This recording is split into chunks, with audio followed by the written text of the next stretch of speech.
What's up, y'all? I'm so annoyed. I just reviewed this whole video and the thing wasn't recording. So let's try this one more time. Welcome to my channel. I'm here to review Love and Marriage Huntsville, Season 6, Episode 25. Do me a favor, like the video. Please like the video because this will be the third time today I did this daggone review. Like the video, subscribe to my channel, and let's go and get into it, y'all. I should know it by heart at this point. Shoot. The Fletchers, Nell and her son. Well, they're still arguing. They going back and forth about this $3,000 that she spent on this boy to get him out of jail and to pay for his dogs. And he said he gave her $3,000, and she said it was money that he already owed her. And I believe her. I feel like, boy, where do you get $3,000 from? You got some nicely kept hair, twisted up and edged up. That hair looks very expensive. You got some nice gear, and you have dogs, plural dogs. I have a pit bull. I'm not saying that you have a pit bull. I just feel like that's what you have in my head. It's probably something big. You ain't out here, with Yorkie dogs. I just don't believe that. You don't give me a Yorkie vibe. You give me I'm gonna walk around with my pit bull vibe. I feel you, because that's what I do with mine. But anyway, like I said, Nell said your brother had to fire you from the place where he got a home improvement business. His brother said you was over there sitting down and, not doing your job and being a bad influence. And then his employees thought they were allowed to do the same thing. And yeah, that's what you were doing over there, like Stormy's cousin, Junior. Probably acting entitled because it's your brother's business. Now, Chris said he was feeling away because his brother didn't pay him his last money. And all of that digging and stuff that he was doing was hard work. And Chris said, well, do you think you deserve it, Chris? No, Lance. Trying to get all these new children in order. Lance said he ain't really do the job. And I'm like, Lance, pay that boy his money. You can't just decide that you're not going to pay him. He was there. He showed up to work. If he didn't do a good job, well, you fired him. But go ahead and send him. Cut him this check. This check is $400. Lance, you owe your brother $400. Plus, you said you had to borrow money. Shoot. So it's hard out here. Is that why you ain't giving this money, Lance? Because you had to borrow money from your parents. So now you want to try to pinch it from here and there. Get that boy his money. He need it. Alexis. Alexis is Chris's child by a previous relationship. And there's some deep disconnect going on over here. Alexis was complaining that she didn't get a new car and everybody else got a new car. She said they got Mercedes and BMWs and that she only got a 1997 Grand Am.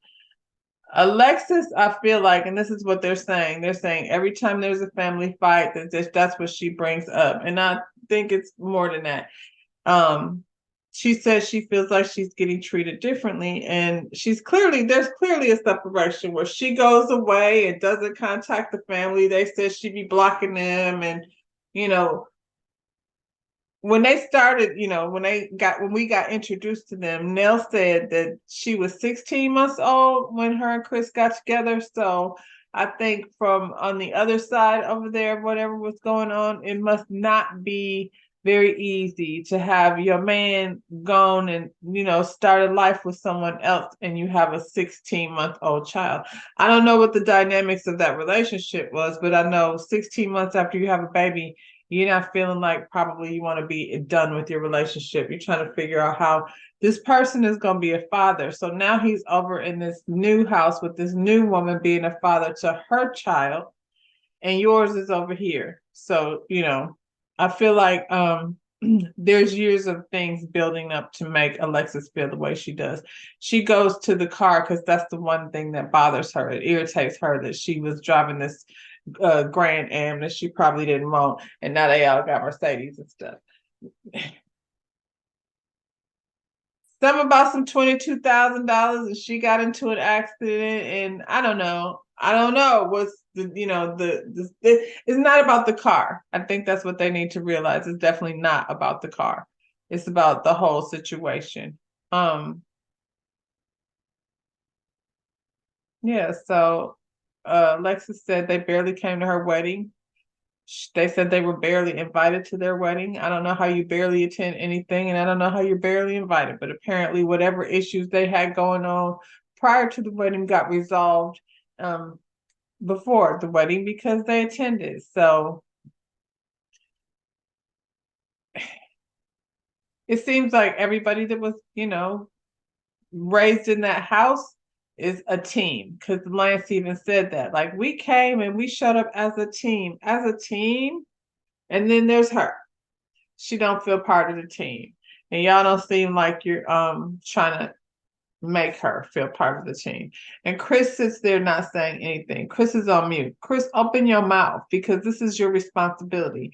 Whatever animosity that Alexis is carrying, it seems to be directed at Nell. That's because you keep your mouth shut. And that's because Nell like came in between her family, you know. I don't know the details of it. It doesn't matter. That's what happened. He left when she was a baby to go raise a family over here. Um, she said they haven't been on no vacation. She said y'all even went on a employee vacation. So she looks and she sees them doing things with their employees and with each other, and whether or not she's disconnected because they were all like, well, you didn't want to be there and you were talking to us. And she said like years at a time that they go without talking to each other. And that's a long time. That's a long time to go without talking. That's mad for a long time without talking to your siblings and your parent. And not a parent that you have any type of relationship with. So um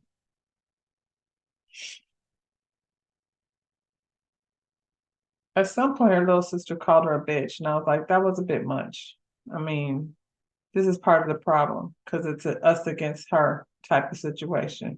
And I think things got weird. And so she just got up and she walked out because it wasn't going to get no better. Like, this was not a fun family dinner. It was like a spill your shit out all over the table type dinner. Thanks, y'all, because we needed something. Um, she's outside in her car. Chris chases her outside. They're going back and forth, and she said, you weren't even a part of my life until I was 28 years old. And that pissed him off. He's like, now you're just lying. So get the heck on with that. Just go away with that. I don't think it was probably 28 years old, but I feel like she's not being heard because as soon as she starts saying how she felt, then things start escalating. She probably needs to communicate with just her dad. I don't know, but there's clearly a separation there. Courtney and Stormi are having a little conversation at their house. Stormi wants to like bring Tiffany and Kiki together for what, I don't know, but that's her plan. Even Courtney was like, put them down in the pasture and I'll bring them around the house with that. And don't be so, put the wine somewhere because Kiki be over here slapping people upside the head with wine. And Stormi said Tiffany is a bit of a Karen and Kiki is, she Kiki. So I'm not understanding why we need to bring them together. I don't understand why you feel like Tiffany ain't, talking shit about you, because that's what she do. Tiffany ain't nobody's friend. She's a whole Karen. She's not a bit of a Karen. That's what she is. She's a stand outside, asked you why your mailbox is this close to her property type Karen. Yes. Um. Now she gonna be walking around places with that baby tagged to her front side. Oh, I can't stand Tiffany. Um, Stormi talks about, the conversation she had with Kyle and how, the business is in a much better place and she wants to have a celebration. They almost lost everything and now they're at a good place. So she wants to celebrate that. And she talked about how hard it was to be firing people and she didn't know anything about that, hiring and firing. And firing people is it takes a toll on you. I think we don't, we sit up there watching Donald Trump talking about you're fired, but it just doesn't seem like it's a fun thing to have to fire somebody. That's why people get away with so much shit before they actually get fired, because it's, not a great feeling, I'm sure. I've never had to fire anyone, but I don't want to. I wouldn't want to. I even hate it when I'm at a job. You ever be at work and somebody's about to get fired and everybody knows with that person? And I'll be like, don't tell me nothing about any of that. I don't want to hear about it. Shoot. Now I got to walk around here looking at this person like, did they tell you yet?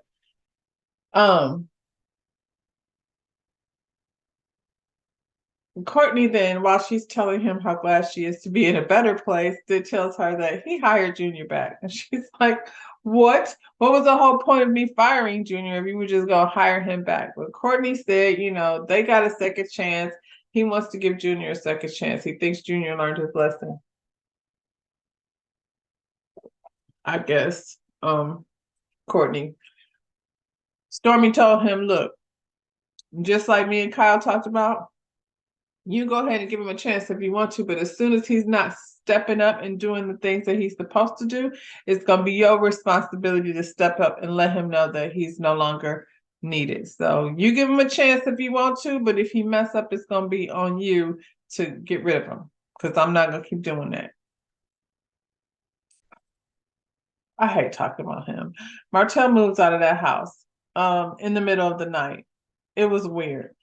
He said, because I hate when he's even explaining things, because everything he says sounds like a lie. The market was in a mess and he couldn't find anything out there. He needs a 5-bedroom house because he has a lot of kids. And I really feel like Martel was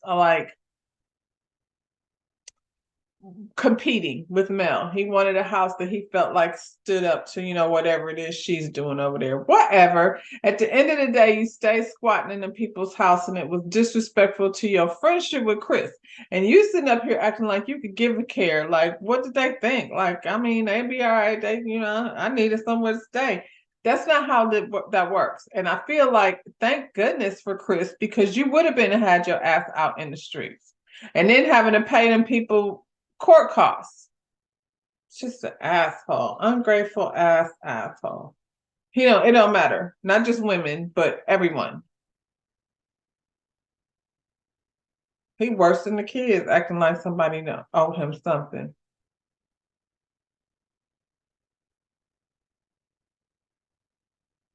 Now he over here getting cosmetic surgery. Well, he has some bags under his eyes, because one day he was on there and I was like, did somebody punch him? I can't remember what episode it was, but he was walking around there looking swollen. I think it's funny that your priority is like getting the bags from under your eyes, Martel. Don't you have enough girlfriends? What's the name? What does she do? Ariane. Is she a nurse or something? I don't know. I don't know why I brought her up, to be honest. I'm just saying, it feels like, vanity. So I guess, like, if these girls are out here getting their asses and eyes done, he might as well do it too. He was already over there with that machine, didn't work. You should review that machine, Martel, because I was like, what the heck is that? Do I need one of those? I'm not mad at you. Go ahead, get your eyes puffy. He said he got to do it now because he ain't gonna be able to be moving things around after his surgery. He gonna be, can't lift things. Ooh, Martel. That's what y'all want.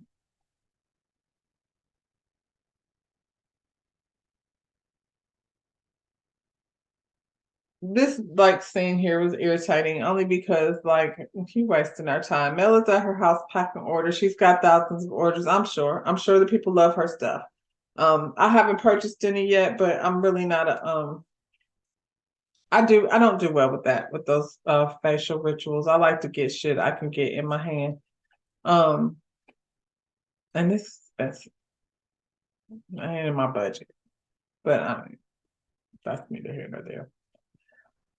She's got her friend over there. She wants to know why her friend didn't come to her name change ceremony. The girl said she had to go to her niece's Sweet 16 mail. You knew that. Do we have a new show coming down the pike? Are we gonna be watching Mel takes her Punani internationally? Is that what we do? I'm just saying. It was we had a conversation about her friend hooking her up with somebody. I don't want that job. I don't want that job. I don't want to be responsible for anybody's hookups. But I did get entertained by her calling Martel little buddy. He little buddy, all right. That girl said, no, I ain't calling him little buddy. That sounds like a nice name. And he ain't nothing nice. And I'm with her. Yeah. Chris and Nell. Chris goes over to Nell's office. They're discussing the family dinner. We not finna sit up here and discuss Alexis when she's not here. I've had enough of that conversation. I'm appreciating what they bring into the table, but I'm also like, y'all doing damage control and she ain't there to defend herself. And so it feels kind of weird. They do determine that they need counseling. Nell said that, she and him have done a lot of counseling for other people. And I'm like, are they certified counselors? Is that a thing? I don't know. I'm for real. I don't know. It just seems weird. I do remember them counseling Mel and Martel, but I thought it was, how people be like, let's go consult our married friends on how to be married. I don't know what their counseling qualifications are, but I think even if you are a counselor, you need an outside person to counsel you. You're not above it just because you know how to do it. Like, I'm a hairstylist, but I still need to get my hair done. I'm just saying, you know what I mean? And there's multiple people to, issues to deal with. So Kiki goes to visit Stormy Child. She's over at this meetup that Stormy is planning for Tisha. Stormy, why do you want them to do this? Why do you want to be, you bringing people over for sound bowls and then giving them stank face on the other side? It's weird. Anyway, Kiki's over here. She walks straight in. She says she's a sweaty mess because this methadone got her sweating. And she was sweating up a storm, child. She was pulling tissues from out of everywhere. And then Stormy said her air conditioning hadn't been working over there. So I'm sure that didn't make it any better, but I was concerned about her furniture because this girl was soaking wet. I was ready for her to stand up for a second till she, she needed to carry around one of those little fans that people have. Because you can't just keep tissue. You don't want, girl.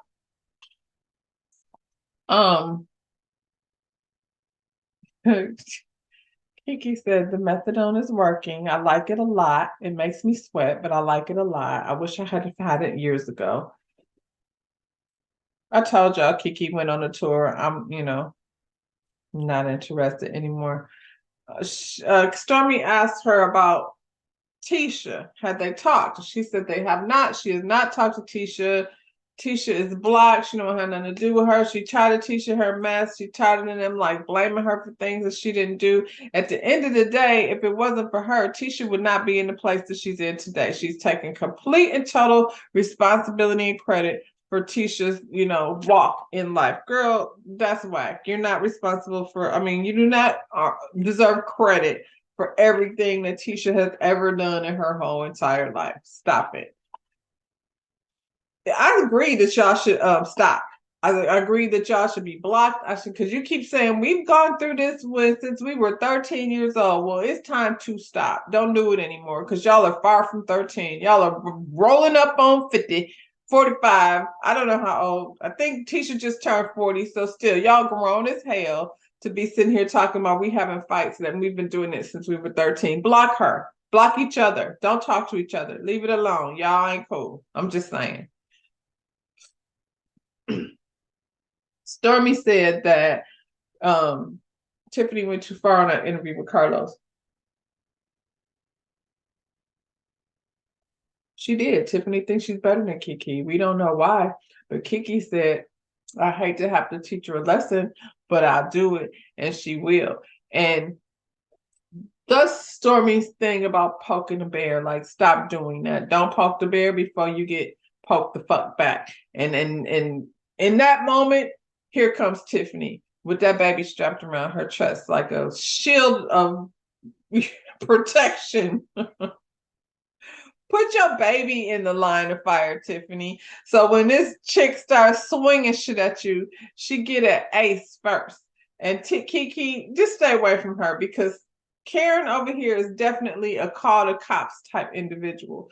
So, you know, as soon as you stand up and she gonna be like, she was sweating and breathing and I was afraid for my life and I had my child. So yeah, stay away from Kiki from Tiffany, because she don't mean no good for you, child. Next week, Chris is going to confront Martel about how he was raising his voice to Nell, and I want Chris to stop that. That was not a thing. Nell was bringing up things that she knew was triggering to this man, and we know he don't have no type of self-control, and so he started elevating. I mean, he wasn't screaming at her, but he was definitely elevating, and she was elevated as hell too, the same as she was over at that dinner table with them children. So let's take that off the table. Martel sitting up there talking about women shouldn't come at men some type of way. Now I'm elevated and I would like to slap the dog shit out of him, but that's neither here nor there.